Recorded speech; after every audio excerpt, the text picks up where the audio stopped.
నందు ప్రియ సహోదరి సహోదరులారా, మన ప్రభును రక్షకుడైన యేసయ్య నామమున ఈ ఉదయకాల శుభాలు వందనాలు తెలియజేయుచున్నాను. ప్రియ సహోదరి సహోదరుడా, మరి ఉదయకాల ధ్యానంలో మరి దేవుని వాక్యాన్ని ధ్యానం చేసుకుందాం. అపోస్తలుడైన పౌలు ఫిలిప్పీలకు రాసిన పత్రిక 3వ అధ్యాయం 7వ వచనం ఒకసారి చదువుకుందాం. అయినను ఏవేవి నాకు లాభకరములై ఉండునో వాటిని క్రీస్తు నిమిత్తము నష్టముగా ఎంచుకొని ఉన్నాను.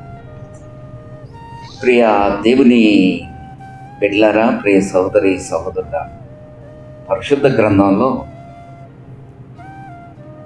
కొంతమంది వ్యక్తులు పరిశుద్ధ జీవితం జీవించిన వారు, సద్భక్తితో జీవించిన వారు, వారి జీవితం మన జీవితాలకు చక్కని మార్గదర్శకమై ఉంటున్నది. వారు నడిచి వెళ్ళిన మార్గం మనకు మంచి మార్గమై కనపడుతూ ఉంటుంది. వారిలో ప్రధానుడు అపోస్తలుడైన పౌలు.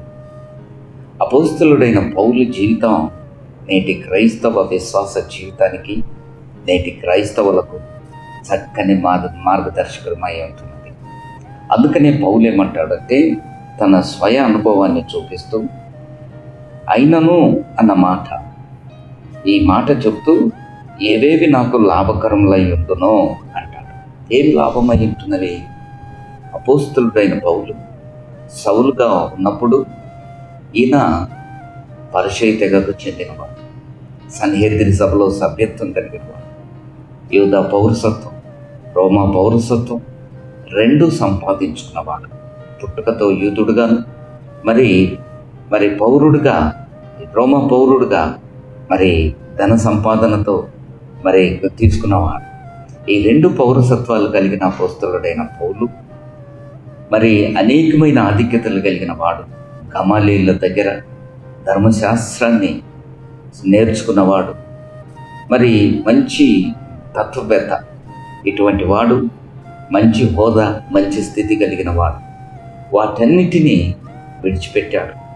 అందుకనే పౌలు అంటాడు, అపోస్తలుడైన పౌలు ఏమంటాడంటే, అయినను ఏవేవి నాకు లాభకరములై ఉన్నవో వాటిని క్రీస్తు నిమిత్తము నష్టముగా ఎంచుకున్నాను. అవును ప్రియ దేవుని బిడ్డ, యేసు ప్రభువారు ఒక అమూల్యమైన సత్యాన్ని తెలియజేస్తాడు.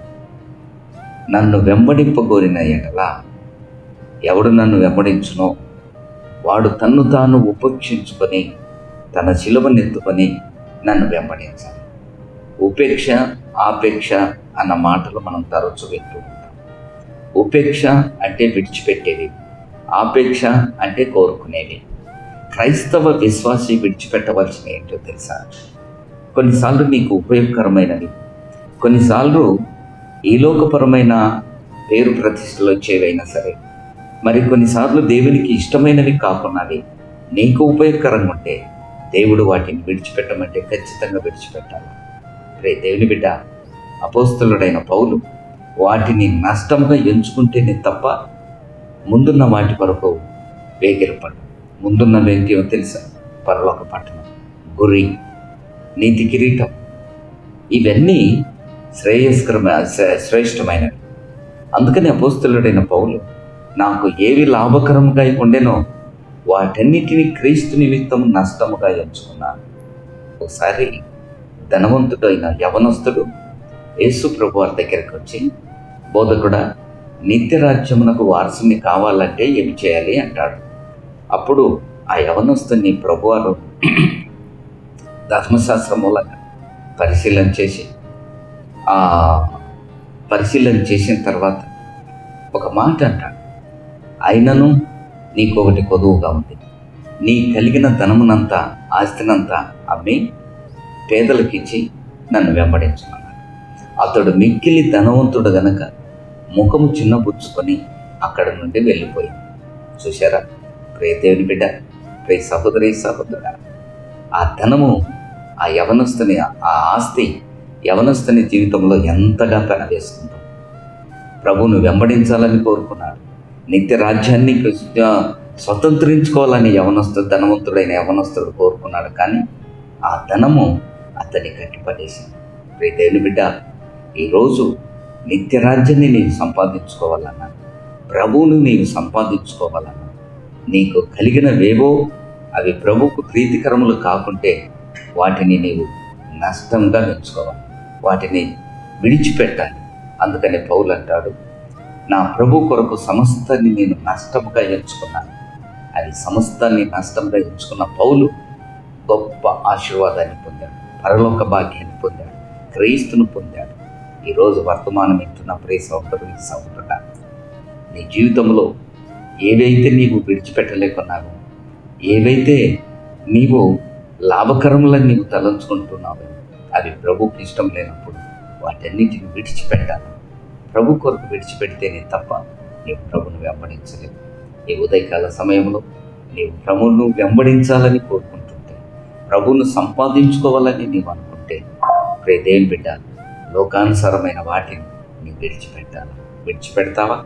తల నుంచి ప్రార్థన చేస్తున్నాను. కృపగల తండ్రి, దయగల దేవ, అపోస్తులుడైన పౌలు చక్కని మార్గదర్శకమై ఉంటున్నాడు మా జీవితాలకు. అయినను నాకు ఏవి లాభకరమైనవో వాటన్నిటినీ క్రీస్తు కొరకు నష్టంగా ఎంచుకున్నాను.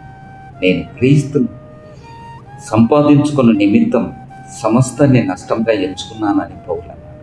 అవును తండ్రి, మా జీవితాల్లో నాయన ఏవి మాకు లాభకరములని మేము తలంచాము, వాటన్నిటినీ నీ కొరకు విడిచిపెట్టడానికి, నష్టముగా ఎంచుకోవటానికి నీ కృపను మాకు అనుగ్రహించండి.